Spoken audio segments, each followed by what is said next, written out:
Oh, good afternoon, Remi. How are you? Doing good, Bonnie. How about yourself? I'm doing great. We snuck away for a few days.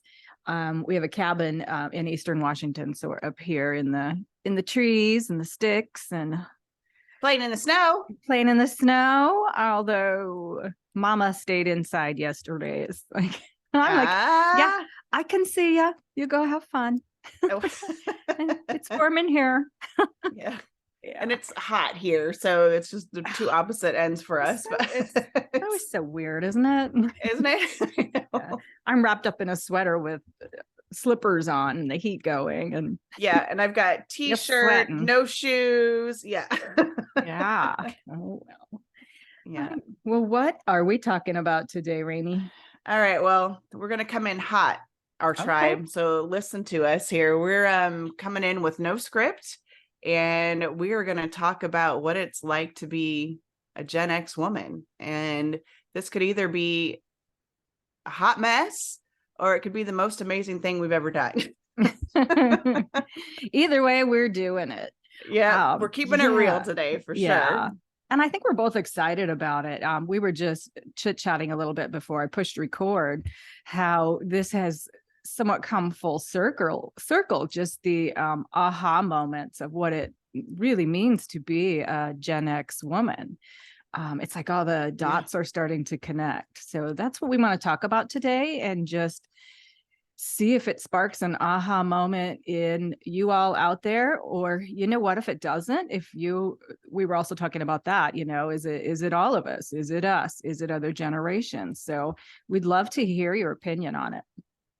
Yeah, and definitely share with us. If you don't know, we've got a Facebook page, which is a great place, or in an Instagram actually, which is a great place to go connect with us and make comments. You can also do it on Spotify and Apple Podcasts, but the Facebook page is probably where you're going to find us most because we are Gen X and we like Facebook. Yeah, you know what, and what a great way to build a community. And that is one thing with Gen X women that we strive for, we long for. It's hard to make friends. um It is hard it's to make friends. Once you yeah, leave high school, you're on your own, really. yeah, yeah.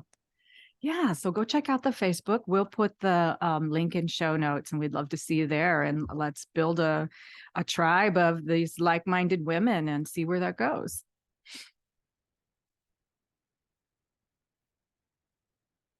Okay. Okay, you froze there for a minute, Remi. Yeah, so did you. So, okay, Yeah. we're going to have to Okay. cut some of this out. That's Yeah. okay. Well, I happen to know a guy. You do know a guy. Yeah. Yeah. So definitely check out our Facebook. I think that it'll be a really good experience for everybody. And we want to connect with you. We want to know Yeah. your stories. We want to know what's important to you and what you want to hear on the show. I mean, really, it's Absolutely. all about you. What is Gen X? Yeah. So we are officially, you would be 43 to 58 years old.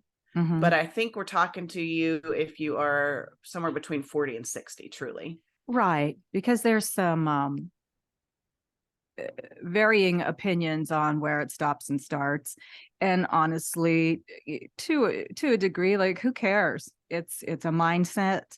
It's It's where we are in our where lives. you are in your life, how you were brought up.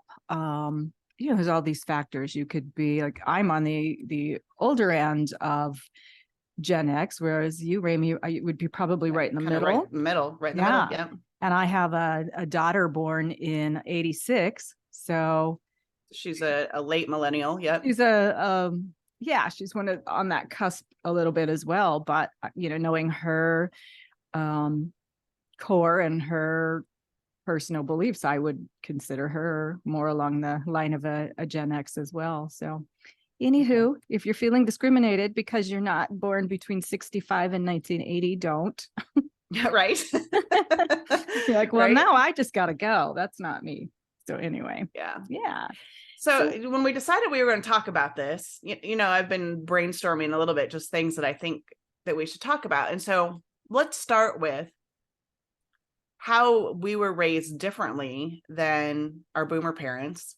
and probably how millennials were raised, which you can talk to more. But from my own perspective, I think we were the first generation where divorce was common, where mom worked, where the kids were pretty much raising themselves, because we were latchkey kids. That's where the term came in, was for our generation.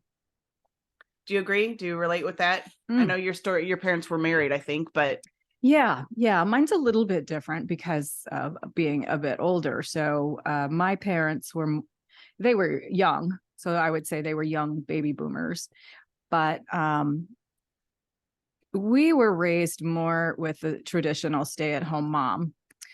okay. And so we were never latchkey, so to speak. Now, my brother, who's 9 years younger than me, he was, as things changed.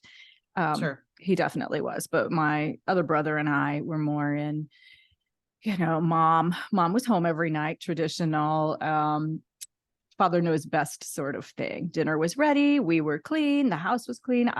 My father probably thought this was normal. Like, he probably had no idea the chaos that ensued prior to him coming home Oh, sure. to a hot meal and Right. children who had their homework done and the house was spotless. And so he probably hadn't a clue his whole life that, no, this wasn't normal. But right. for me, I think and I've heard this before, the women in my mother's era, and yours as well, were part of that 60s and 70s women's liberation movement. Yes, absolutely. They fought, they burned their bras, they wanted change, but for the most part, that didn't happen in their lifetime for themselves. So there was a lot of pressure on the daughters raised by those women to go forth and conquer, carry that torch, pressure. Sure. I wouldn't say I had that tremendously, but it was definitely, mom had expectations that she could live vicariously through me. So there was some pressure there, Sure. And I've read that, and I've heard that from other women around our age too, that there is that pressure of carrying that torch for the generations of women before us. Interesting. I think there's probably definitely some truth to that. I think my mom might have been, she was divorced. My parents were divorced. She was very well educated. And the interesting thing now, if I think about this, so women, one of their primary jobs through, the last 100 years or whatever it was, as a teacher, which she was. Right. So she didn't really leave that benchmark behind. But the question is, did she not leave that benchmark behind because her dad was a teacher and she followed in that role? I mean, I don't know, right? Or was it because that's what she felt that she was able to do? I know she struggled. She always wanted to be a principal and take the next step, but she was never able to do that. And I don't really know the whys, but she didn't. So yeah, I think in a way that kind of answers our question we were pondering before about, is it our generation or was it generations before, and will it go on for generations to come, that women feeling stifled in their position, and then that midlife crisis, so to speak, that happens, right. With the time on your hands and the looking back and the remorse and the regrets and yeah, I think, and it seems like, well, I don't know, it happens for men and women, because you always hear about the midlife crisis with men, going and finding the young woman and driving the crazy car and all that kind of stuff. So it happens to both sexes. But what I think happens more with women perhaps is that we wake up at this age, and I know it first started happening for me at 40, and it's just gotten progressive as I've aged, more progressive as I've aged. But turning 40, it was that first realization of, okay, let's do a life review. Am I happy where I'm at? And do I want it to continue to be this way when I'm 60? And so when I did that life review at 39, I was like, okay, I'm in a marriage that's not what I want it to be. And when I'm 60, do I still want to be married to this person feeling the way that I feel? And the answer ended up being no. So I knew Mhm. at that point, the first step I had to take was to get out of that marriage. And then, lots of things have happened since then, remarried, moved and moved and moved. Right. Yeah. um, but there's been a lot of moves and advancement. And I think really 50 was another huge pivotal point for me, with really starting to recognize healing that needed to go on. Yeah. And I know that's pretty common in talking to my therapist, that usually between the ages of 40 and 60, that's when women now look at our lives and we go, maybe this isn't normal. But then what is normal? And Right. so, but maybe I don't have to feel this way. Maybe I can work on myself and maybe grow and develop. And maybe I Mhm. don't have to be stuck in a career for 20 years that I don't love. Yeah. Maybe, there's all of these things, and like your story, which we can talk more about, but Mhm. here you are at, what are you now? 57, 57. Yeah. 57, and you're raising a grandbaby, Mhm. which is now pretty common too. I think it's way more common Yes. than ever Yeah. before. Mhm. Yeah. Um, Sadly.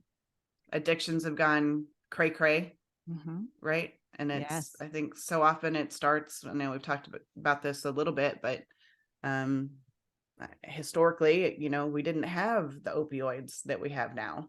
Right. So what starts out as an innocent med for pain turns into this horrible addiction. Mhm. And it just spirals like a snowball from there. Yeah. I always, just a little segue. I always call my daughter the wrecking ball. Like she can't help it. It's just Sure. swinging crazy and breaking everything in sight. And Yeah. yeah, to I'm going go. to start channeling Miley Cyrus and start singing Oh, that I song. know. But Yeah. I want to do the nude one where she's swinging around. Anyway, so I'm reading this fantastic book. It's called Why We Can't Sleep, and it's by Ada Calhoun. And she talks about this midlife crisis. I always hate that word, but that, for all intents and purposes, that's what it is. And there was a statistic in there. Some economists were saying that we humans have a happiness curve in our life where you get to a certain point and you start looking around, and for women it's like their peak happiness is in their 40s. That's when like you said, you started taking a look around. Am I yeah. really happy? What do I need in my life? And then it goes into this U-shaped, woo, and Yeah. it can go south real fast from Sure. there. And that's, the old adage or joke of men getting a younger girlfriend or buying a Corvette. Right. Um, Yep. the these economists were saying that typically for women, that yes, that might be the time you start an affair or racking up your credit cards or whatever it is, you go a little cray cray at that point if you're not really going in to do the work, because you're reaching back for a simpler time in life. Like she interviewed this one woman who said she actually took up smoking again, and she'd hide in her bedroom and blow the smoke out her bedroom window like she did when she was 16, and she'd just sit there and smoke. And she said, I wasn't even inhaling, it was just like when I was 16, just thinking I was dreaming my dreams. And so you kind of, or you decide you're going to go like you were in college with your friends and get all gussied up and go bar hopping. This Sure. is this is what women may do if they're, so if you're a spouse of one of these women or someone, you're like, okay honey, calm down, you're going to get through this wave. And on the other side of that, as you said, at the 50s you're starting your healing journey. Yep. You've reconciled those parts, and it doesn't have to be a bad thing, but I think we're not prepared with that knowledge that your time is coming where you're going to have this pivot or this moment before the pivot where that's your happiness reevaluation, and you may revert to a simpler time because damn, times are hard. and we're going to talk more about that because the great debate, is it harder for Gen X women than any other generation, or this is where we're at and it's hard. And on that Yeah. note, they say men typically hit their peak at 50s. So by the time they're doing their thing, we've already figured it out. Right. You Well, know, we're we've done. always been more mature, right? So we're like 10 Totally. years ahead. Yeah. So Yes. I thought that was interesting that that is interesting. I guess it's a good thing we don't go through at the same time. I mean, what a disaster. oh gosh, right? Yeah. Now, I don't know that I have actually done the wild child thing. I'm guessing that's probably stipulations that I put on myself as a child because I never had that opportunity to really Right. be a kid. Did you go through a period? I did. I did. Did you? When I was in my 40s and single, and I was a young mom, so for the most part my children were grown and gone. Because of the industry, my work environment, I had a lot of younger friends. So I could pass for 28 or 30 in my 40s. Oh yeah, and I look back now, thank you Facebook memories for bringing up all this nonsense, but oh God. Yeah, I had a few years there where I was a little bit ridiculous. You were single too, right? At that time. Yeah, So I mean, I wasn't hurting anybody except myself. yeah, sure. But oh yeah, the racking up the credit cards, the acting a fool, Yeah. Yeah. Well, dating a guy 10 years younger. hey, good for you though. I know. He was arm candy. That's Anyhow, yeah. awesome. Yeah. Yeah. Yeah.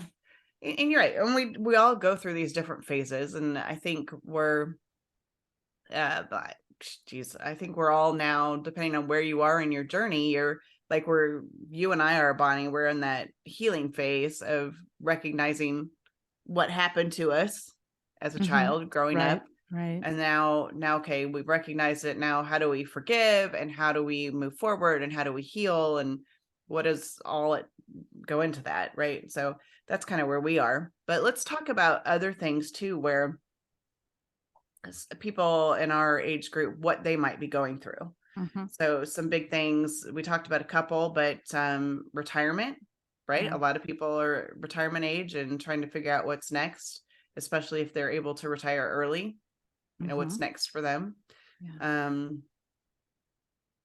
I was also thinking, what else was I thinking? This happens too, where the mind just suddenly goes blank. Yeah, like, what the hell? Well, just to piggyback on that, again, this book, and oh my God, it's amazing. You got to read it. I'm going to say that 17 more times. But she does quote a lot of statistics, and there's a lot of economical and political stats in the book. But she talks about how the era we became adults was such a crazy economic time. Your typical Gen X adult probably carries a hell of a lot more debt than your parents did. We don't have the stats on millennials or Gen Z yet. Let's hope they figure it out. But we typically had the extraordinary college debt or the credit card debt. Housing market was ridiculous as we were coming of age. Well, and I don't think anybody taught us either. No, at least and I was taught never taught about it. No, right? How to manage anything. I don't know. I couldn't balance a checkbook to save my life till I was probably 30.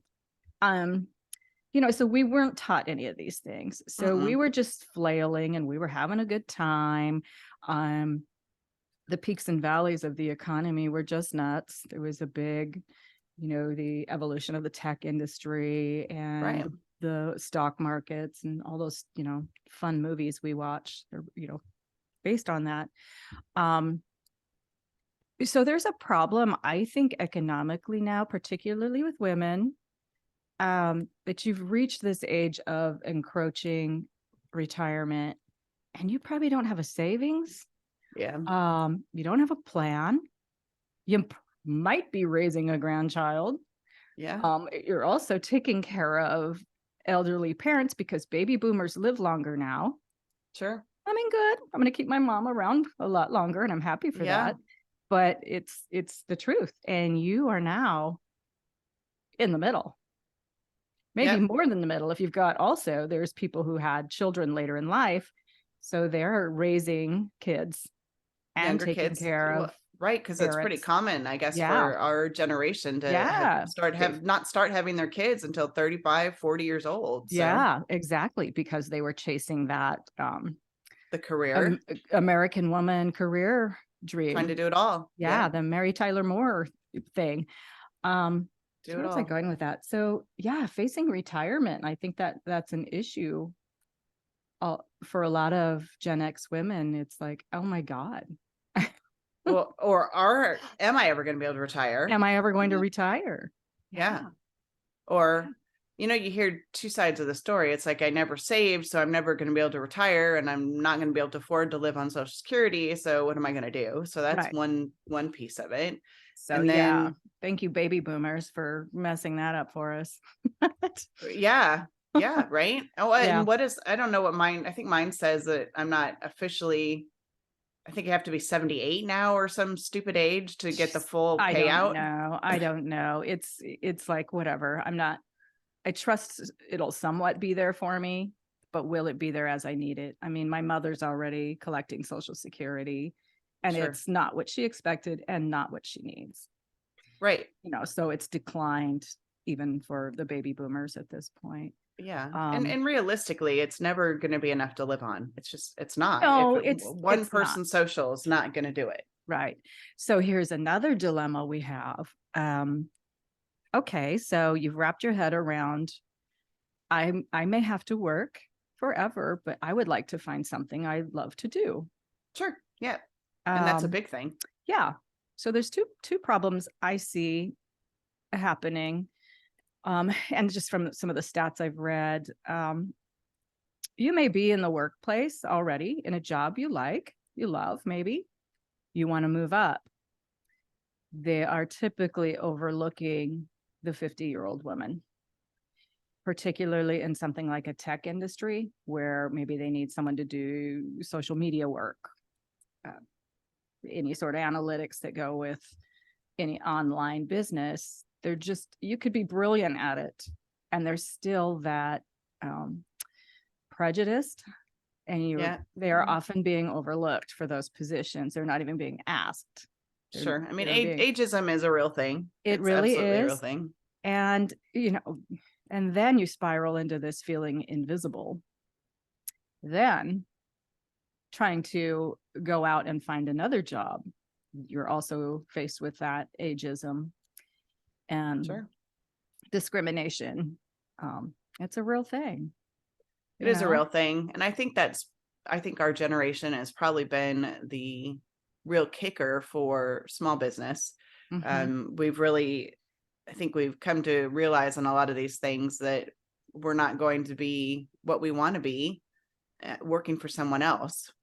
We want to build our own style and our own lifestyles. And that's where we are the drivers of small business. And and we still are, even with the situations we find ourselves, we are the primary financial backers, I guess, for lack of a better way to say it, for the entire country. I mean, really, our generation is it, right? Yeah. Even though we're the smallest generation, we are also, and this is something, we always read about when we talk about Gen X, is we are invisible, which you kind of mentioned as women in general.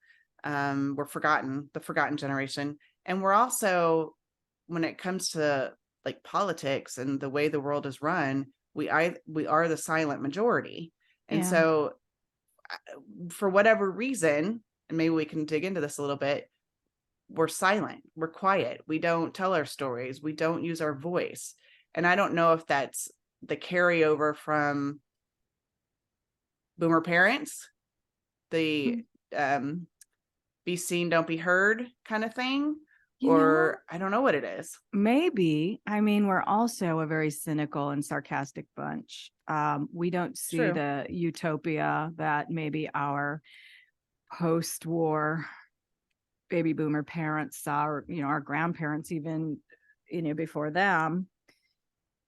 And we're not woke, so to speak, as millennials and Gen Z. There's some, Sure. I think, an overall resistance from that of, I think we don't tend to see the sunny side. So throw some Well, politics at us and we're like, whatever. I think we're realists, is at Maybe least that's that's what I think. And so okay, this is me, that get off the lawn side of me, but when I look at the woke version of things, it's kind of like we're trying to erase history, and the utopia that they're trying to build just isn't, it's not possible. It just isn't. No, there has to be some realism there. And I think that a lot can be said for the stirring the pot and the awakening of social injustice and Sure. all the things. And I think we're naturally resistant to that, just like our parents were naturally resistant to what we were bringing about. Sure. But in all fairness, there is good to that. But yeah, for where we're coming from, it's like, honey, you can't erase history. Yeah, Do exactly. we need to glorify it? There's some shit that needs to be talked about. There is some change to be made. Oh my God. Yes. Absolutely. But it can't be erased. It needs to be faced. Well, these And things happened, right? they And happen. you can't It's like erase our it. own personal histories. Right. Right. You can't get away with denying a historical happening. It carved the way, good or bad, and it's up to us to, and on that point, they seem to be doing a lot more about things than we are. Sure. And again, we're in the middle, and we're really, I don't know what the stats are, but I bet we vote less than our two sandwich generations at this point. That would be interesting to know. I don't know. Well, but our numbers literally are smaller. they literally are smaller. And you know what, though, I think is interesting. Again, this is thinking about myself and my friends. I know a lot of us, I did, but a lot of us did not vote for many years. We had zero interest in politics and what was going on in the world. Mm-hmm. But again, at the age we are now, especially with the whole COVID nonsense and all of that, I think many of us were suddenly going, what the is going on in the world? And I now need to get involved and understand. And I do have a voice and I have an opinion and what is going on, but because this is not okay. And I hear the boomers that are all looking at the world going, what is happening to my world? This is not my country. This is not my world. So, and I think we feel some of that. Yeah, I think that we are right there in the middle. It's like a tug of war. Whose attention is who's going to get Gen X's attention and finally get them to stop being so cynical, come out and vote, pick a team. We don't need to pick a team. But I think where's the middle team? That's what I want to know. We are. But we need to build our own team. That's the thing. It's kind of like, I get what grandpa's saying, but does grandpa really need to say that? You know what I mean? Yeah. Oh my God. Does he have to use those words? Oh, I can't believe you said that. Right. Yeah. So that's where we are. It's like, listen, grandpa, I get it. Get off my lawn. But you can't go around saying that anymore. No. Yeah. That's just funny. The words that I think our parents used and, older, a lot of the words were like, what? No, you cannot say that. You cannot say that. It makes me cringe just to think sometimes. I know. So let's look towards our next generation to come and give them some gratitude for shining the light. But let's find a way to work together on resolutions and learn from one another. I think that's where we are. We're particularly with millennials and Gen X, is the resistance to learn from one another. So. Yeah, there is definitely a battle between us. Yeah. And we look at them and say, well, I don't give a shit. And they're like, you have to. No, I really don't. Yeah. That's where I we lived are. through that. I lived with it, and as you know, Yeah. Yeah. So but that's we what are that was our and political soapbox there. right. So I think, when we circle back to women and where we are in maybe you're at that beginning the curve of happiness, you're at the top of it, or whether you're more so where I'm at, where I've dipped that curve and I'm looking out the other end. um what do you do when you start missing who you were, and start grieving the death of some dreams, maybe start acting recklessly? How do you pull yourselves out of that? Hmm. That's a good question. And maybe it's a matter of identifying why you're doing it. First of all, what is it you're looking for? Something. What are you Yes. looking for? Mhm. What is it that you are looking for? Are you looking for love? Are you looking for fun? Are you looking for freedom? What is it? I mean, or maybe it's all of those things that Yeah. takes you on that journey. But it's a lack, I'm going to Yes. say. Yeah, I would say. Yeah. Yeah. And I think the word freedom could probably encompass everything. What do you want freedom from? Yeah.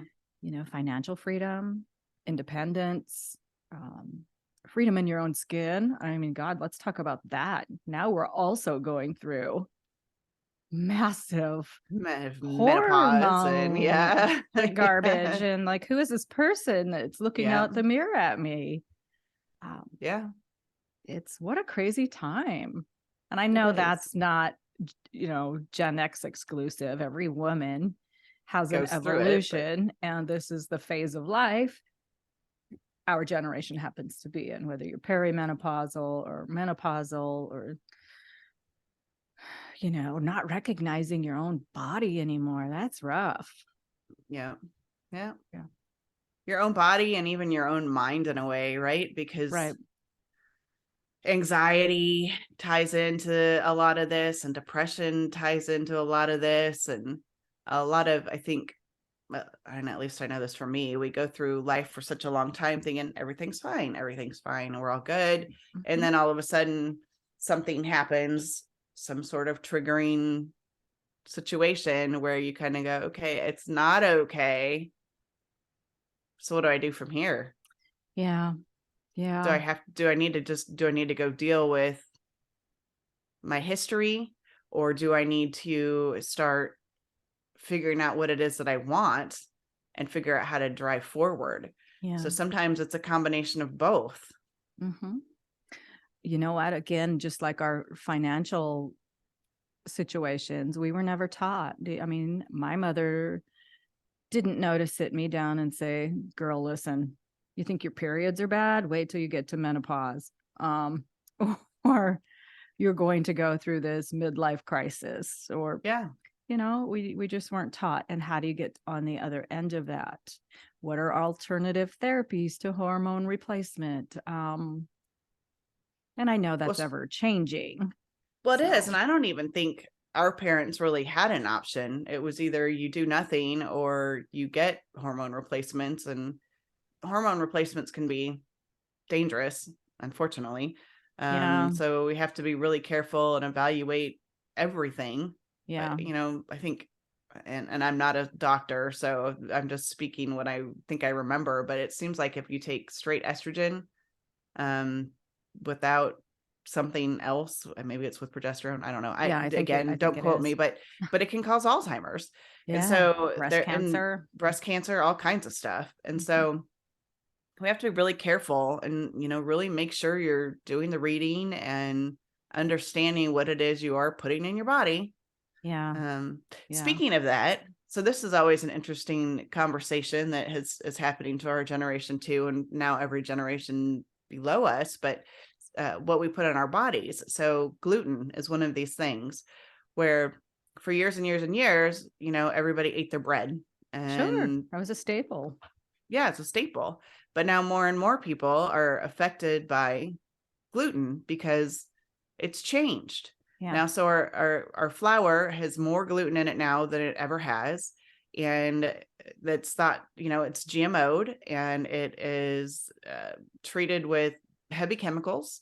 And so it's changed what flour is in the United States. Yeah. And so people that eat bread their whole lives now can't eat bread. Yeah. So it's a constant learning curve. Yeah. And I think that that is something, as we get older, we just have to understand and accept that you're allowed to. I mean, you got Google, for crying out loud. Google every decision, and Gen Xers are good at that. Use that. It's there in front of you. Be your own advocate. You know what? Always. I don't feel good when I eat a sandwich. What is that all about? Well, right. And you have some, curmudgeons that were like, well, I grew up on dairy milk and bread and cereal and Captain Crunch, and I was fine. Well, like you said, it's not processed the same way, because now it's mass produced with a ton of chemicals, GMO. Everything's soy based, which is another estrogen. That's a phytoestrogen. Yeah. Oh my gosh. You have to educate yourself first and foremost. Check in with your body. What am I feeling?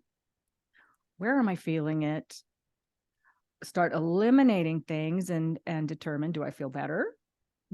I do feel a little better when I cut out bread. Now cut out sugar.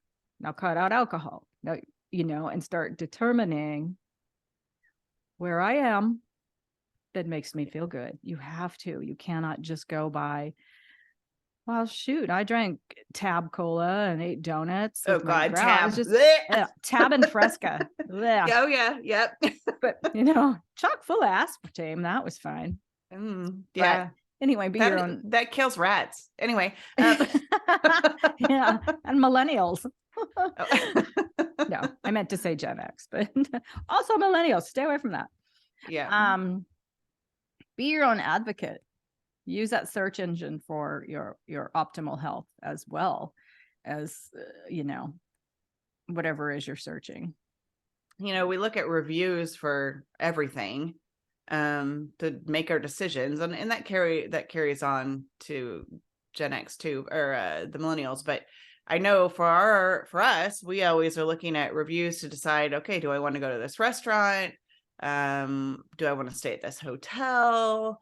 All of these things are important to us. And so if you're doing that for your travel and for your dining pleasures and for buying, whatever, like my husband is a huge proponent of YouTube videos to figure out how to do electronic thing and buy electronic things. So it's like, okay. So, I mean, it's the same thing, but if you're having challenges with your health, do the research. If your gynecologist recommends hormone therapy that includes estrogen or whatever it is, research it. Make sure you're comfortable with it. What is your family history of uterine, ovarian, breast cancer? Know what you're getting into, and don't just take the word for it. And again, assess and check in. There was a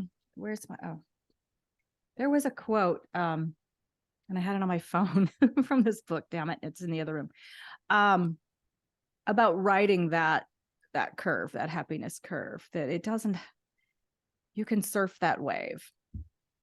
And it's true with every challenge. This, as the old saying goes, this too shall pass. That, dig in, understand yourself. Where is this coming from? Ride that wave, and it'll pass. Yeah. You may feel some despair and some frustration right now as you're starting the journey, but trust the process. This is evolution. You're going to go through it again later down the road, at some other crossroad of your life's journey. But what I loved about it was just that reminder of this too shall pass. Ride that wave, and we'll see you on the other side. But make smart choices for yourself. make smart choices. And, you know, I think there's a thing that I'm working on too. It's part of my healing stuff. But one of the things they had us do was to try to get in touch with our elder self. And when I say elder, I'm talking 100 years or plus, right? And so this kind of ties into that, because you'll ride the wave, but if you're talking to your elder self, what advice are they going to give you to help you ride that wave? And what Yeah. is the ultimate advice that your elder self might give you?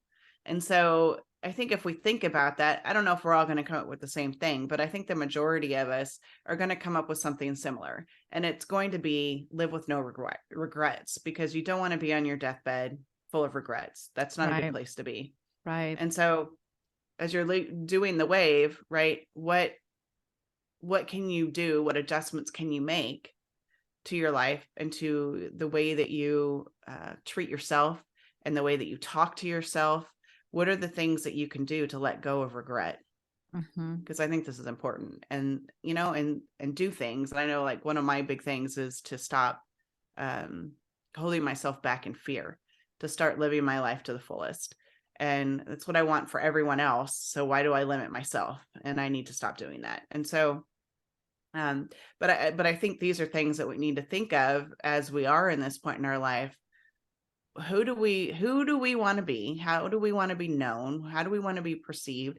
And in the end, when it's all over, what do we want people to be left with a memory of us? What is that? Right. And so Right. we have to make that for She ourselves. lived in joy, or did she live in regret? I love that whole talking to the elders. And then you mentioned talking to your younger self, that whole Hmm. generational, internal and generational sisterhood you have within your own head, your own heart, that you Yep. can glean so much wisdom. Oh Go yeah. heal that child. Check in with yourself. Go talk to Grandma Remi. Go Right. check in with Grandma Bonnie. She's going to Yeah. tell you some stories. Yeah. Um, and it really comes from, this is the legacy I want to leave. So you start from there and work down. Okay, what is my legacy? Yeah. How am I going Yeah. to get there? Yeah. And that old lady's cool. I want to be that old lady. Right. So I got to get there. Yeah. You know, and as you were saying that too, I was thinking about that, you know, all of it's within us, you know, and that's what we say too with coaching, is that it all lies within you. It just, sometimes you need help pulling it out. And that's what Right. we do as coaches, is help you Yeah. pull good Yeah. stuff and the bad stuff out. But really the good Mhm. stuff is what we're looking for. Mhm. Um, there was something else as we were talking that came back to what I forgot when I was like, the next thing I want to talk about, and we didn't get there. So it finally came back up in my brain, but Brain something else. health. That's I know, important. right? Absolutely. One of the things that a lot of us are going through, if you had kids, you're probably at a point where you're turning into an empty nester. Yeah. And so I think that probably happens to a lot of people in their, I don't know, in our group, our age shoots. I don't know. Well, A goodness. lot It's of my in friends still have yeah. high schoolers, so I know. it's God. It's like you look at someone that's 45, and you can have two women the same age in the room. One just sent her last child off to college while one is potty training. yeah, It's just, absolutely. I wonder if we're the only generation that has that that aspect of it. I don't know. I mean, I suppose there was the to, oopsie babies in the 40s and yeah, 50s. yeah, I think, you know, and they had a lot of them had lots of kids, and so Mhm. that was a continuation. But I think it was rare for the first child to be at 40 years old. Yeah. But we're in our generation, it's common. So, Mhm. Yeah. and I Yeah. wonder if that'll continue to be true from generations on now that you know, the technology is there, whether our bodies really like it. Mhm. There are ways to make it happen. So I I would don't know. imagine so, and that might be a good thing for the up and coming generations of women. That let's hope that the path is easier for them to make choices based on where they are in life and where they want to be. Go to college, have that career, have that confidence that you are treated equally. Have your baby when you want to. There's no ticking time clock. Yeah. And and I think as we say that, there's still we should be able to have it all and all at once. And that's the thing, because if we can manage it, then we should be able to have it. But I think so many women are led to believe that you either have a family or you have a career, and having both is either impossible or extremely difficult. And I would say that it is probably extremely difficult if you don't have a good support system. Yeah. So, okay, men, you got to step up. So. Well, I mean, that's one thing this Ada Calhoun, it talks about a lot in her book, is the fact that because we were handed the torch by our mothers who burned their bras and fought for the right to vote and, passed Roe versus Wade and the whole equal thing. Well, we are still to this day not paid equally. It's true. There's discrimination left and right. We still have a long ways to go, but we Gen X's were handed this almost this desperate torch of please go out there and do it. There's this, I want to be a nurse when I grow up. Well, why can't you be a doctor? So, I want to be a teacher. Well, you should be a president. Sure. So women went into their adulthood thinking, I have to have it all. I owe it to my grandmothers who fought for this right. Sure. So it's like that old commercial, I can bring home the bacon, fry it up in a pan, and never let you forget you're a man. Yeah. Like, oh, what was that for? Angeli, the perfume. Angeli. There you go. Yeah. Never ever let you forget you're a man. So, the man one time does the dishes so she can take a bubble bath. Like, oh, thanks, mister. Well, and we have to give gratitude when they do something. Yeah. Okay. I know. Whatever. Right. So yes, millennial men and Gen Z men, step it up. Step it up, brother. Step it up. You are a team. Yeah. It's a partnership. Absolutely. Anyhow, absolutely. So I think there is that pressure, or maybe it's fading out a little bit, but in the 80s and 90s, those young women coming up felt that pressure to have everything. And good Lord, unless you have a really strong support system, you can't. You just can't. You just can't. And now you're crashing and burning. It's tough. Yeah, for sure. Yeah. Right. And yeah. So that's where we are. Mm-hmm. We're working on ourselves. We're doing our things. And we love 80s music because we just do. And you know what? I think about this, and again, do all generations do this? But if you look back, and I look back, and when I do this, I go, okay, well, I love 80s music. I like 70s music, some 90s music. But from there, I don't know what happened.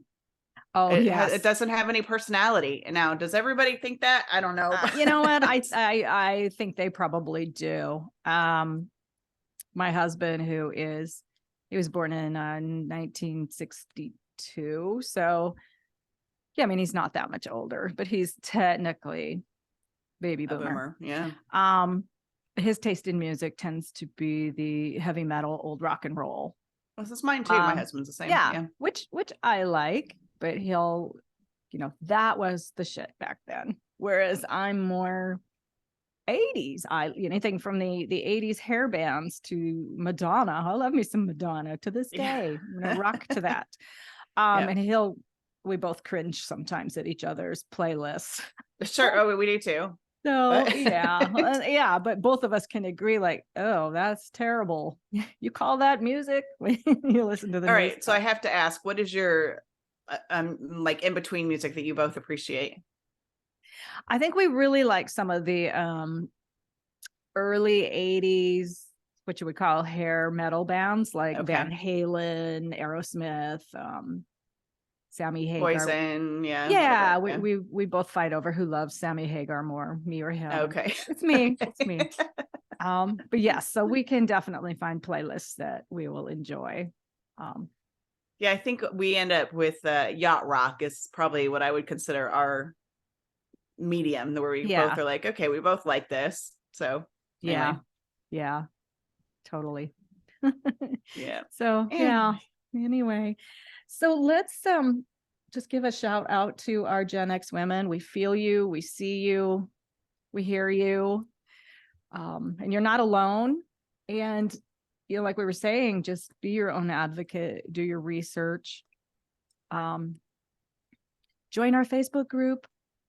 Yes. We want to see you there. Yeah. We want to hear your voice. Yes. Little business plugs here. We are here for you to coach you. We are very much like-minded, but we have different aspects just from our ages where we can address where you are now, each of us individually. And I also want to give a little mention to our millennials and our Gen Z listeners out there. We love you. We're not against you. We hear you, see you also. Help us understand and be open to understanding us as well. And I think together we can rock this world. We'll fix some stuff. So we don't mean to pick on you. Okay. Yes, we do. Come on. No.